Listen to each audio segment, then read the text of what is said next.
My mouse sucks. Oh, that didn't break it. That was supposed to break it. But smashing it with a hammer in slow-mo will. Oh, look at that. Oh, and we go again. And I think there's one more. Boom. Yeah, my mouse is broken now. But luckily, I have the Bambu Lab wireless mouse components kit. It basically lets you 3D print your mouse on your own.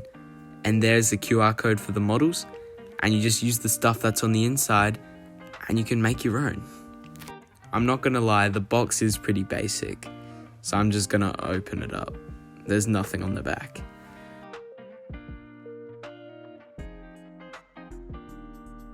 So opening it up, you just get one bag and no instructions. But if you are looking for instructions, go check out my second channel. I have a full tutorial on there, hopefully. I hope. Anyway, going into the bag, you get another bag with the main computer part, I guess. I don't know what it's called, I'm not a mouse guy. This is for the battery.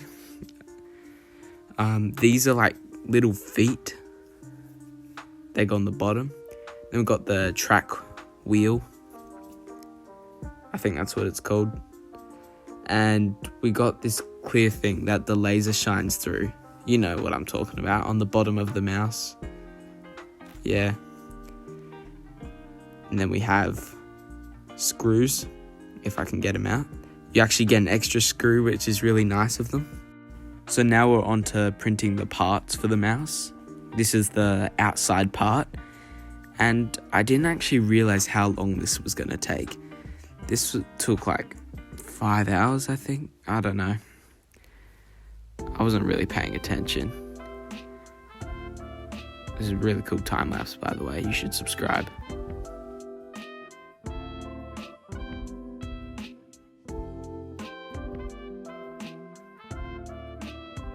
For like the secondary color on the inside, I really liked this blue. So I decided to use it. Brand new spool. I actually got this with the X1 carbon and it's been sitting in a drawer for about half a year. So I decided to put it to some use. And now I've got another really cool time lapse.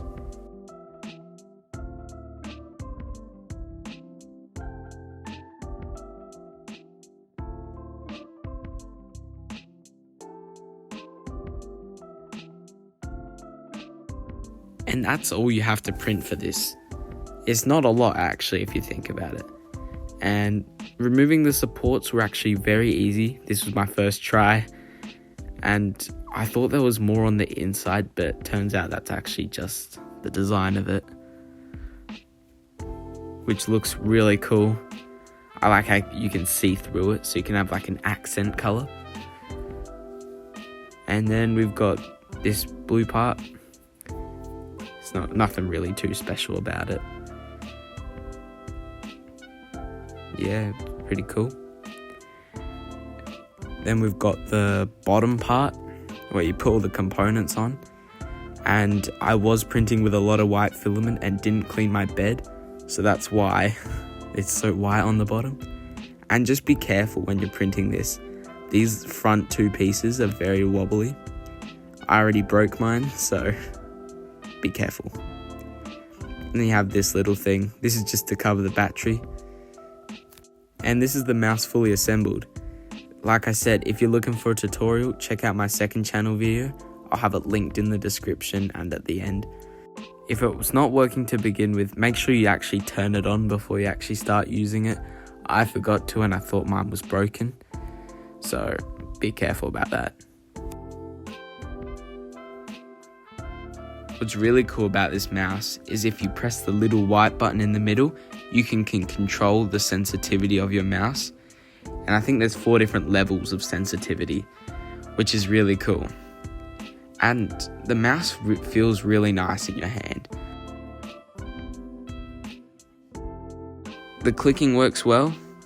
You should click that subscribe button, by the way, and put on notifications. Yep, thumbs up. I noticed that people had submitted other designs that went with this kit. So I decided to trial one. So I printed this one out. mainly because it looked the coolest, and I also wanted to try a different colour combination to see if I wanted to change my blue out for grey. So I just slotted the pieces on top of each other with no components, and I just had a feel, and it wasn't very good. The mouse was too big, so I just decided to stick with the Bambu Lab model. Here are my final thoughts on the product. Overall, I think it's really cool. I feel like they missed out on an opportunity to release it with a keyboard, and I hope they're planning to do a keyboard in the future because that would be so cool. But the mouse itself is really good.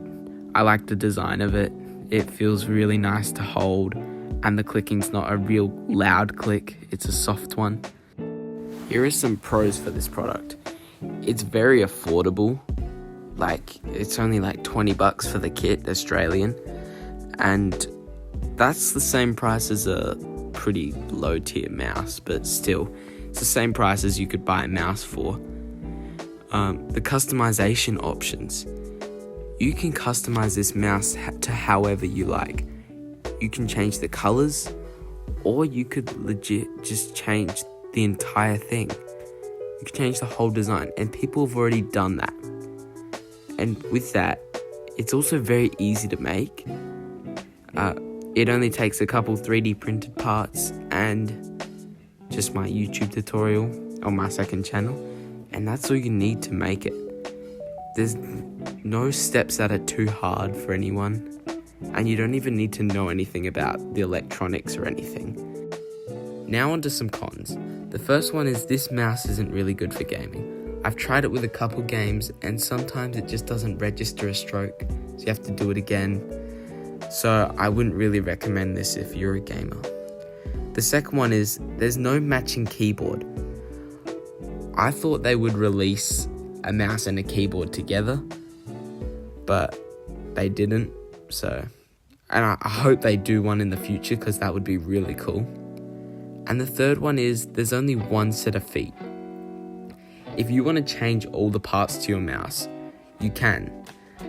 But the only thing is you have to peel off the feet off the bottom of the mouse to use those, because you only get 4 and you need 3 for a mouse. If they had just added 2 more feet, you would have been able to just put a new set of feet on. Overall, I think you should buy this mouse. It may not be the best mouse, especially for gamers. I wouldn't recommend it to a gamer, but I think it's just a cool mouse to have, and it works just fine for everyday use. Here's 20 more seconds of me absolutely destroying this mouse with a hammer.